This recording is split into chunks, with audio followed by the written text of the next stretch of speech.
नमस्कार, 20 मिनट 20 खबर में आपका स्वागत है। इस बुलेटिन में हम आपको प्रदेश से लेकर देश के अलग अलग हिस्सों की खबर दिखाएंगे। साथ ही आपको यह भी बताएंगे कि दुनिया भर में क्या कुछ चल रहा है। तो चलिए शुरू करते हैं 20 मिनट में 20 खबरों का सिलसिला। सबसे पहले खबर अपने प्रदेश राजस्थान की।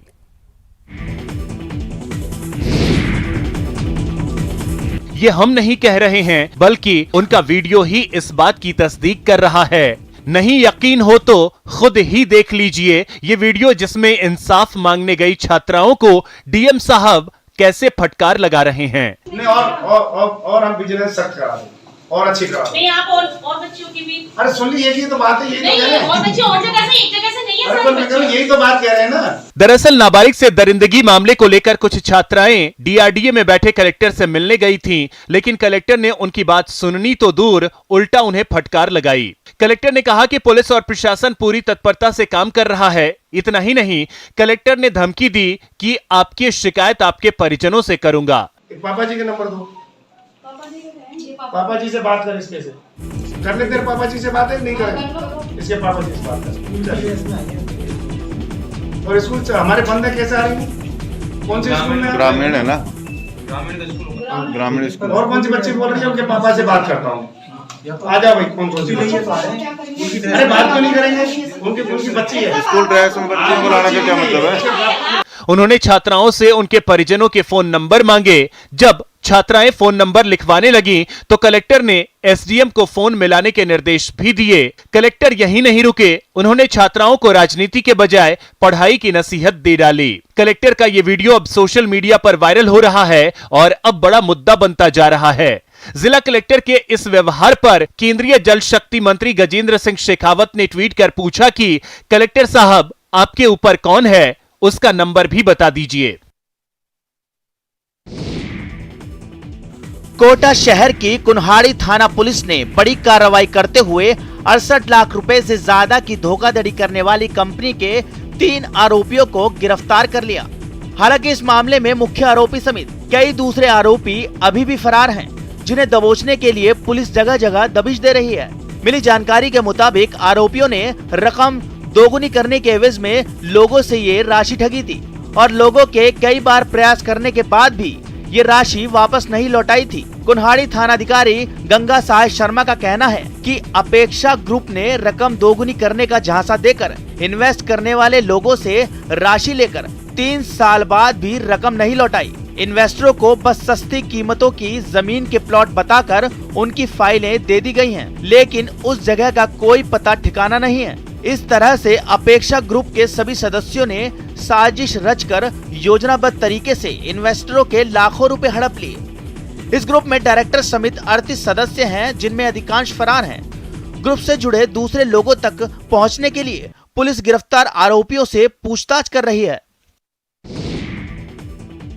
वर्ष 2016-17 में जालौर के सायाला क्षेत्र में 3 फर्जी कंपनियों ने भोले भाले ग्रामीणों को इनोवा, स्कॉर्पियो जैसी लग्जरी कार, 2 पहिया वाहन, टीवी, जीप समेत कई इलेक्ट्रॉनिक्स आइटम खुलने का सपना दिखाकर उनसे रुपए वसूले और फिर सब कुछ समेट कर फरार हो गए। पीड़ितों की रिपोर्ट पर पिछले 6 सालों से मामले की जांच एटीएस, एसओजी, सीआईडी, सीबी की स्पेशल टीमें कर रही थी। इन सभी विभागों ने भी आरोपियों को दोषी मानते हुए गिरफ्तारी के प्रयास किए, लेकिन आरोपी आखिरकार सायला पुलिस की गिरफ्त में आए। सायला पुलिस ने सभी 5 मामलों के 18 आरोपियों को गिरफ्तार करके कोर्ट में पेश किया।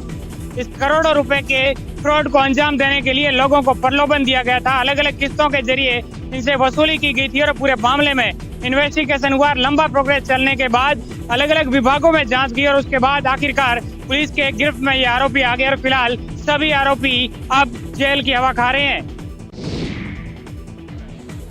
जहां तक नजर वहां तक बस सिर ही सिर, छज्जे पर, दीवारों पर, छत पर, इस छोर से उस छोर तक। इस भीड़ में समाज का हर तबका मौजूद है।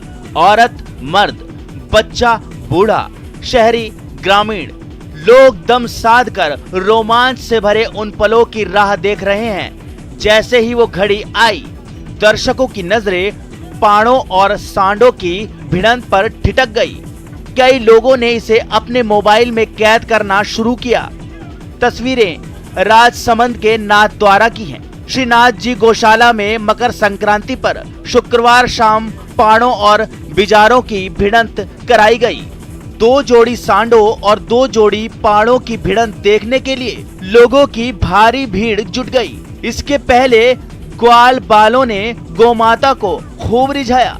शाम को सांडों और पाड़ों की भिड़ंत करवाई गई। इसके बाद गायों को दलिया और लापसी खिलाई गई। इसे कहते हैं कि हाथ को तो आया लेकिन मुंह ना लगा। जालौर के भीनमाल में भी एटीएम लुटेरे के साथ भी ऐसा ही हुआ, जहां एटीएम तोड़कर कैश लूट कर फरार होने से पहले ही लुटेरा पुलिस के हत्थे चढ़ गया। हालांकि उसने अपनी तरफ से काफी चालाकी की कोशिश की, लेकिन उसकी सारी चालाकी धरी की धरी रह गई। एटीएम बूथ में घुसते ही लुटेरे ने सबसे पहले सीसीटीवी कैमरों पर कागज चिपका दिए और आधा शटर नीचे कर दिया। उसके बाद एटीएम तोड़कर पहली रैक से 86,000 रुपए निकाल लिए, लेकिन उसका लालच बढ़ गया और अब दूसरी रैक तोड़ने की कोशिश करने लगा। बस यही भारी पड़ गया। बगल में स्थित विकास भवन के सुरक्षा गार्ड ने पुलिस को फोन कर दिया। पुलिस ने भी तत्परता दिखाई और झटपट मौके पर पहुंच गई और आरोपी मालाराम देवासी को गिरफ्तार कर लिया। अभी उससे पूछताछ जारी है और जो उम्मीद है कि बहुत संभावनाएं हो सकती है कि काफी जगह दूर दूर से चोरियां किए तो बता सकते हैं, कुछ राज खुल सकते हैं। जो आरोपी है आखिरकार पुलिस के हत्थे चढ़ गया।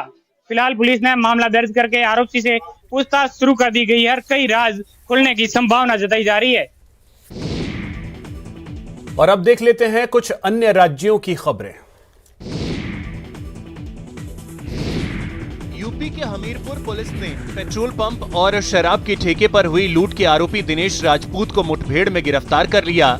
एएसपी पर बदमाशों ने जानलेवा फायरिंग की थी, मगर बुलेट प्रूफ जैकेट की वजह से उनकी जान बच गई, जबकि पुलिस की जवाबी फायरिंग में बदमाश के दोनों पैरों में गोली लग गई, जिससे पुलिस ने अस्पताल में भर्ती करवाया है।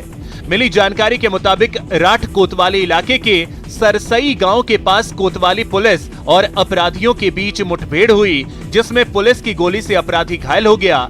पकड़ा गया अपराधी 50,000 का इनामी है। घायल अपराधी को पुलिस ने इलाज के लिए सीएचसी में भर्ती कराया है। हालांकि इस दौरान उसके 2 साथी भागने में कामयाब हो गए। घटना की सूचना के बाद पुलिस अधीक्षक ने घटनास्थल का मुआयना किया। पनवाड़ी थाना के तहत ग्राम जखा निवासी दिनेश राजपूत लूट के मामलों में काफी दिनों से वांटेड चल रहा था। उत्तर प्रदेश में विधानसभा चुनाव की मुनादी हो चुकी है और इसके साथ ही पूरे राज्य में आदर्श आचार संहिता लागू है। विधानसभा चुनाव के सियासी घमासान के बीच आचार संहिता के उल्लंघन का एक अनोखा मामला सामने आया है। मामला उत्तर प्रदेश के बरहज विधानसभा क्षेत्र का है, जहां सपा नेता वीरेंद्र चौधरी पर देवरिया जिले के 6 थानों में एक साथ ही कई मुकदमे दर्ज किए गए हैं।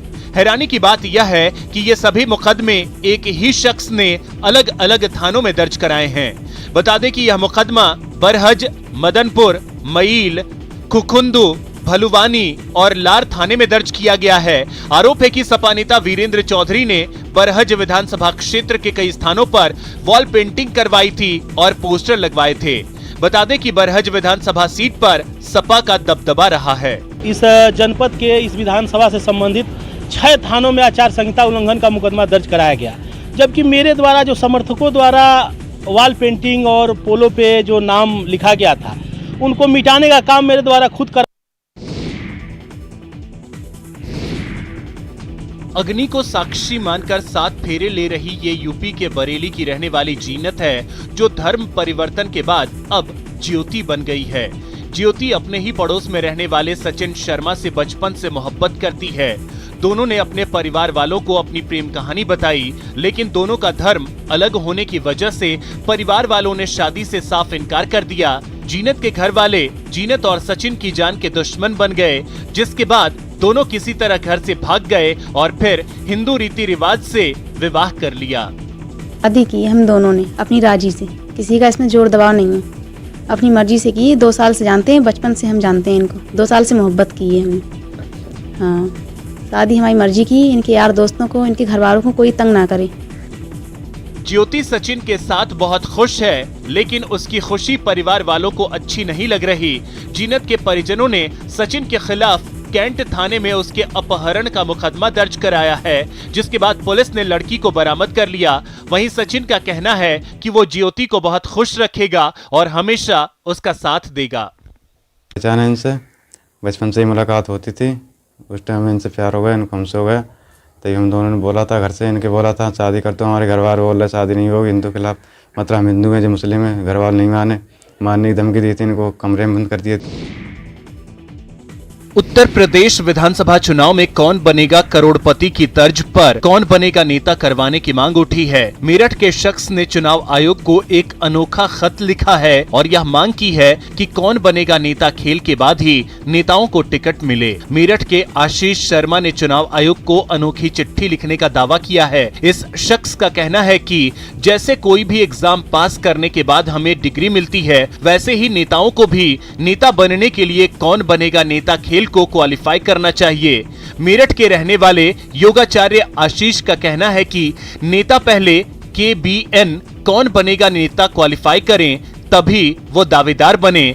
आशीष का कहना है कि नेता सामान्य ज्ञान के कम से कम 10 सवालों के जवाब दें। आशीष ने दल बदल करने वाले नेताओं पर अंकुश लगाने की भी मांग उठाई है। जब हम सरकारी नौकरी के लिए अप्लाई करते हैं तो हम भी एक पेपर देते हैं और उसकी हमारे पास डिग्री होती है, मान्यता होती है। जैसे मैंने योगाचार्य लगाता हूँ तो मैंने योग में MA करा हुआ है, इसलिए मैं योगाचार्य लिखता हूँ। तो नेता के बाद कौन सी डिग्री होती है नेता की, तो उनको भी एक डिग्री मिलनी चाहिए, प्रमाण पत्र मिलना चाहिए, जब वो दावेदारी कर सकता है।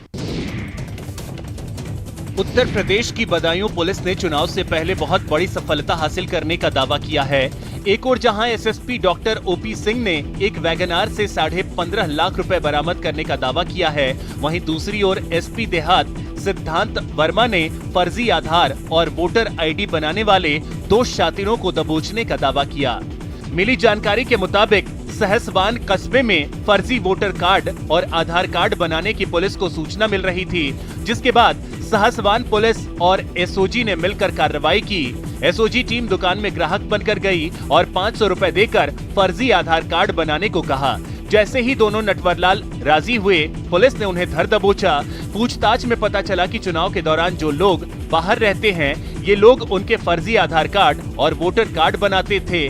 आरोपियों की पहचान राजीव और प्रेमपाल के रूप में हुई है। मेला ग्राउंड में सेना का हेलीकॉप्टर।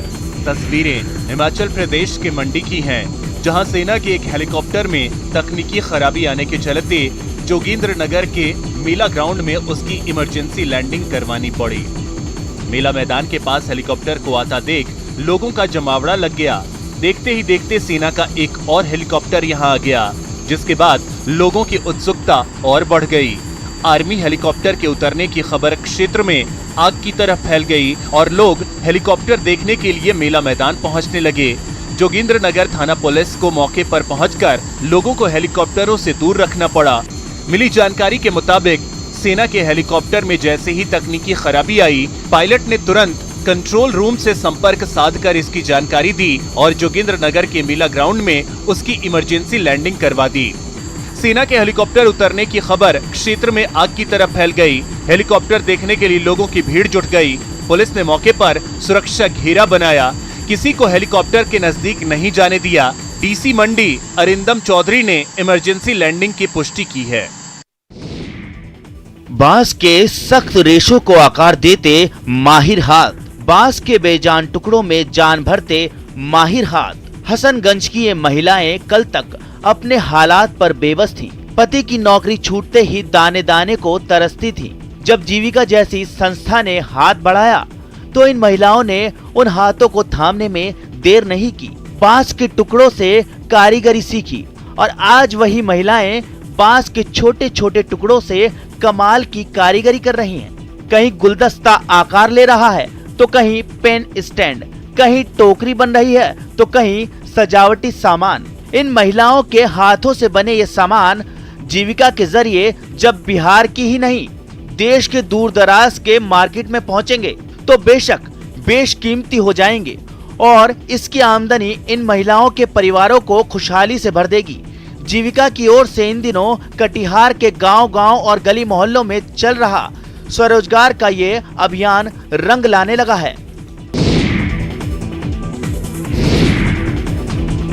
संगीत की धुनों पर थिरकते इन बच्चों की तस्वीरें हैरान कर देने वाली हैं।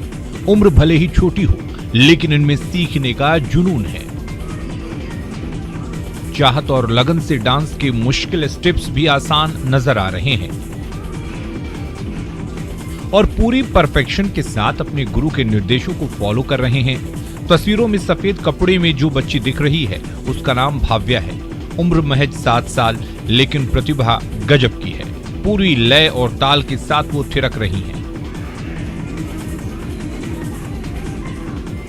लैला में लैला 3 साल की उम्र में डांस सीखने वाली भाव्या एक्टिंग की हॉबी भी रखती हैं। पढ़ाई में मैथ पसंद है।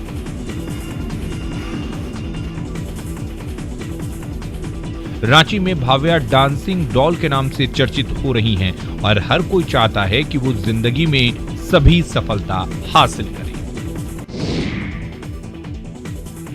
14 जनवरी को सबसे पौराणिक बद्री कहे जाने वाले आदि बद्री धाम के कपाट श्रद्धालुओं के लिए खोल दिए गए, जिसके बाद श्रद्धालुओं ने यहां भगवान नारायण के दर्शन किए।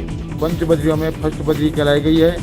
इस साल में 1 महीना यहाँ पे कपाट बंद होते हैं। 16 दिसंबर को बंद हो जाते हैं और 14 जनवरी मकर संक्रांति के रोज प्रातः भगवान विष्णु जी के कपाट खोल दिए।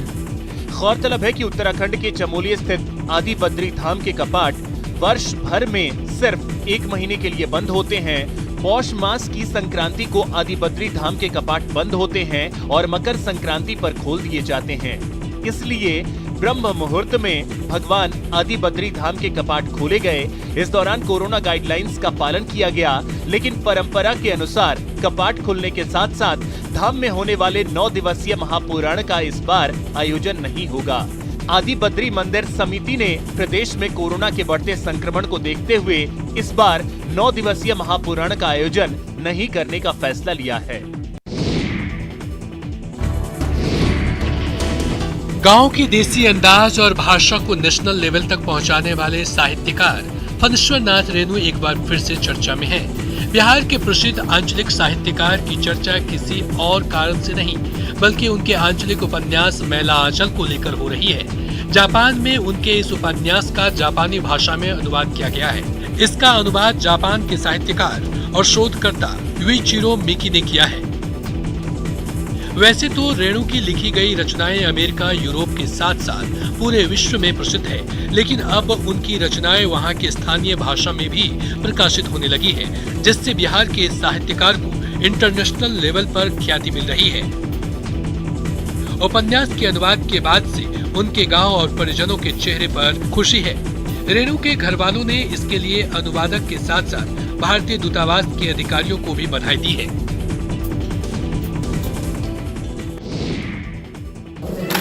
छप्पन भोग से नहीं, खिचड़ी से खुश होते हैं भगवान गोरखनाथ।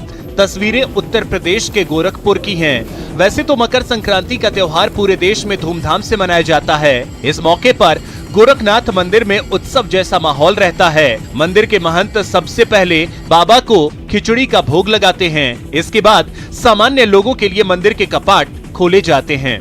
इस दिन से खिचड़ी मेला का आयोजन किया जाता है। यह मेला 1 महीने तक लगता है। बड़ी संख्या में बाबा के भक्त और श्रद्धालु देश विदेश से बाबा गोरखनाथ मंदिर आकर बाबा के दर पर मत्था टेक कर उनसे आशीर्वाद प्राप्त करते हैं। मान्यता है कि गोरखनाथ मंदिर गरीबों का प्रतिनिधित्व करता है, क्योंकि यहाँ पर भगवान को 56 भोग नहीं बल्कि खिचड़ी चढ़ाई जाती है। भगवान गोरखनाथ खिचड़ी में ही खुश हो जाते हैं। इसलिए मकर संक्रांति के दिन लाखों की संख्या में भक्त खिचड़ी चढ़ाने आते हैं। खिचड़ी चढ़ाने आने वाले श्रद्धालुओं को लाइन से मंदिर परिसर में एंट्री मिलती है। गेट पर ही उनकी सुरक्षा जांच होती है। साथ ही इतनी ही भीड़ को अंदर जाने दिया जाता है जिससे अफरा तफरी न मचे। यहाँ आने वाले श्रद्धालुओं का कहना है कि भगवान गोरखनाथ के खिचड़ी चढ़ाने और दर्शन करने से उनकी मनोकामना पूर्ण होती है। इसलिए वो पूरे परिवार के साथ यहाँ पर दर्शन, पूजन और खिचड़ी चढ़ाने आते हैं। वैसे तो पूरे भारत में मकर संक्रांति अलग अलग नामों से मनाई जाती है, लेकिन हिमाचल प्रदेश की पर्यटन नगरी मनाली में इस त्योहार की अलग ही छटा है। स्थानीय भाषा में मकर संक्रांति के त्योहार को माघा रासाजा के नाम से जाना जाता है। स्थानीय लोग इस त्योहार का बेसब्री से इंतजार करते हैं और इस त्योहार के एक दिन पहले ही घरों में तरह तरह के पारंपरिक पकवान बनाते हैं, जिसे रात को लोग अपने अपने इष्ट देव को अर्पित करते हैं और बाद में घर में बनाए गए व्यंजनों को प्रसाद के रूप में मेहमानों को बांटा जाता है, जिसे बांटने का सिलसिला अगले 7 दिन तक चलता है। पौराणिक मान्यता है कि जब घाटी में भारी बर्फबारी होती है तब पूरी घाटी करीब 3 से 4 महीने के लिए बर्फ से ढक जाती है। उस समय यातायात और मनोरंजन के पर्याप्त साधन नहीं थे, जिससे लोगों का एक दूसरे से संपर्क नहीं हो पाता था। लोग ऋतु परिवर्तन का इंतजार करते थे। जैसे ही मकर संक्रांति का त्योहार आता था, लोगों का एक दूसरे से मेलजोल बढ़ जाता था। तो ये प्रेम का प्रतीक भी है। गिले शिकवे भुला के आज के दिन सभी एकजुट होके प्रेम मिलन का संदेश देते हैं। मकर संक्रांति पर भगवान सूर्य, भगवान विष्णु और माता लक्ष्मी तीनों की कृपा प्राप्त करने का विधान है। इसीलिए हिमाचल के कुल्लू जिले के अधिष्ठाता भगवान रघुनाथ के मंदिर में मकर संक्रांति पर खिचड़ी का भंडारा लगाया गया। दोपहर को सबसे पहले रघुनाथ जी, माता सीता और भगवान नरसिंह को खिचड़ी का भोग लगाया गया। इसके बाद पुजारियों और श्रद्धालुओं ने मंदिर में खिचड़ी का स्वाद चखकर अपने आराध्य का आशीर्वाद लिया। इससे पहले भगवान रघुनाथ की विशेष पूजा अर्चना की गई। ढोल नगाड़ों की थाप पर पूजा के बाद भगवान को भोग लगाया गया। आपको बताते चले कि मकर संक्रांति पर हर वर्ष रघुनाथ मंदिर में खिचड़ी को बतौर प्रसाद परोसने की परंपरा सदियों से चली आ रही है, जो आज भी बदस्तूर जारी है। इस दिन हर घर में खिचड़ी के साथ दूसरे पारंपरिक व्यंजनों की खुशबू महकती है। लोग बड़े बुजुर्गों को हरी जूब बांटकर आशीर्वाद लेते हैं। अधिकतर मंदिरों में देवी देवता स्वर्ग प्रवास से संक्रांति के शुभ बेला में अपने अपने देवालय लौटते हैं, जबकि कुछ एक घाटी के देवता फाल्गुन की संक्रांति को अपने देवालय लौटेंगे। ब्राजील के मीनस जेराइस से एक डरा देने वाला वीडियो सामने आया है। वहां पहाड़ खिसकने की वजह से कई मकान नष्ट हो गए। जिस जगह ये घटना हुई वहां प्रशासन पहले भी सभी मकानों को खाली करवा चुका था, इसलिए बड़ा हादसा होने से बच गया। लेकिन पहाड़ के मलबे की चपेट में आने से वहां बने कई मकान पूरी तरह से नष्ट हो गए। शुरुआत में पहाड़ से थोड़ी थोड़ी मिट्टी गिरती नजर आई और फिर चंद पलों के भीतर पहाड़ का एक हिस्सा भरभरा कर सड़क पर गिर गया। इसके बाद वहां चारों ओर धुएं का गुबार फैल गया।